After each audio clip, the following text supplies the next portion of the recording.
कणकवलीमधील शिवजयंतीचा सोहळा। नमस्कार मंडळी, मी कोकणी ब्लॉगर स्वागत करते माझ्या व्लॉगमध्ये। तर सर्वप्रथम सगळ्यांना शिवजयंतीच्या हार्दिक शुभेच्छा। तर आज होती शिवजयंती, त्याच्यामुळे आपल्या कणकवलीमध्ये इल्ले आणि कणकवलीतलं शिवाजी चौक सगळ्यांना माहितीच असतात।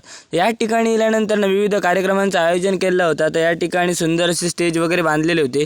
शिवजयंतीनिमित्त उत्साह आणि आनंदाचं वातावरण होतं। तर त्याचबरोबर आपण इल्यानंतर आपण थेट गेले होते छत्रपती शिवाजी महाराज यांच्या प्रतिमेकडे आणि प्रतिमेकडे गेल्यानंतर नतमस्तक झाला, कारण की असो राजा आणि राजकर्ता होणे नाही। प्रतिपचंद्र लेखे व वर्धिष्णु विश्ववंदिता शाह सुनो शिवशैषा मुद्रा भद्राय राजते। ही त्यांची शिवजयंती निमित्त राजमुद्रा ऐकली ना का मन एकदम भरूनच येतात। आणि या शिवजयंती निमित्त आपल्या जिल्ह्याचे पालकमंत्री श्री नितेशजी राणे साहेब इल्ले आणि साहेब इल्यानंतर सुद्धा त्यांनी मस्तपैकी पुष्पहार वगैरे अर्पण केले आणि त्याच्यानंतर मग त्यांचा आदर सत्कार झाला। तर या सर्व झाल्यानंतर या ठिकाणी तुम्ही बघू शकता की स्त्री शक्ती असं ती सुद्धा इल्ली आणि आपल्या मराठमोळ्या पेहरावात ती दिसत होती। तर कणकवलीमध्ये ही शिवजयंती यासाठी खूप मोठ्या उत्साहात साजरी केली जातात। या ठिकाणी तुम्ही समोर बघू शकता कशा प्रकारे अरेंजमेंट वगैरे केलेली असा।